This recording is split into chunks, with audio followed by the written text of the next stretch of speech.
Every day, the mind is flooded with information, news headlines, notifications, opinions, assumptions. And yet, with all this data, very few people actually think deeply, clearly, critically. What if the difference between confusion and clarity wasn't intelligence, but mental habits? What if just a few daily practices could sharpen the way reality is perceived, not by adding more noise, but by training the mind to see through it? Critical thinking isn't a talent one is born with. It is not a gift reserved for philosophers or scientists. It is a skill, and, like all skills, it can be cultivated. This video explores daily mental habits that, when practiced consistently, can enhance the ability to think critically, calmly, and clearly, even in a chaotic world. If you find this kind of content helpful or thought-provoking, consider subscribing to the channel, liking the video, and sharing your thoughts in the comments. Your engagement helps grow a space for deeper conversations.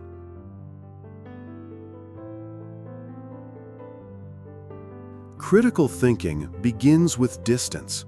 Not emotional detachment, but the ability to pause before reacting. The German philosopher Arthur Schopenhauer once wrote, "A man can do what he wills, but he cannot will what he wills." From On the Freedom of the Will, 1839. What he meant was, desires, impulses, and emotional biases are not chosen freely.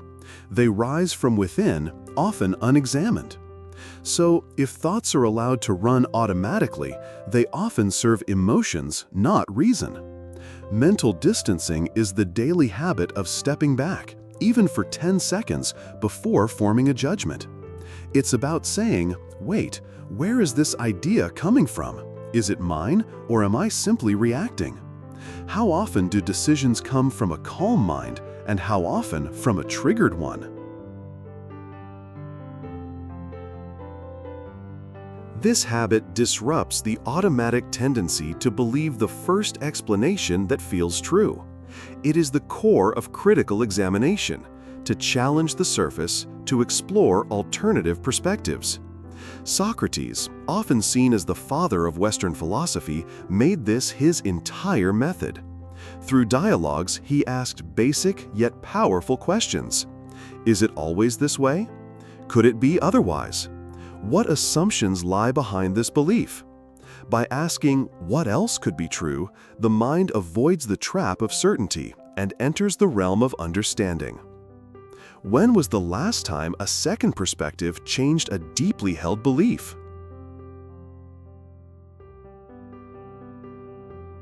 In the modern world, consumption is mental. We scroll, read, listen, and absorb, but rarely do we reflect.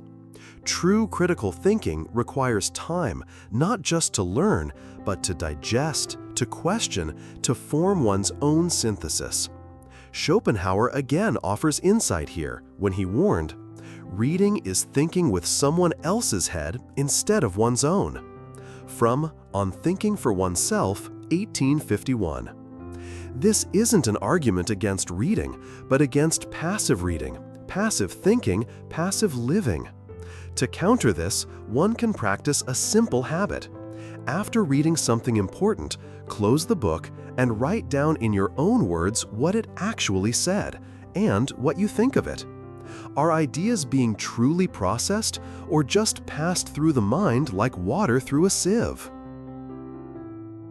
Critical thinking is not merely an academic pursuit. It's not about sounding smart. It's about living consciously. The world is full of voices, political, commercial, emotional. Without habits to protect and guide the mind, it becomes a sponge, absorbing everything but understanding nothing. These daily practices are not complex, but like all habits, their power lies in repetition. Pause before judging. Ask what else could be true. Reflect before absorbing.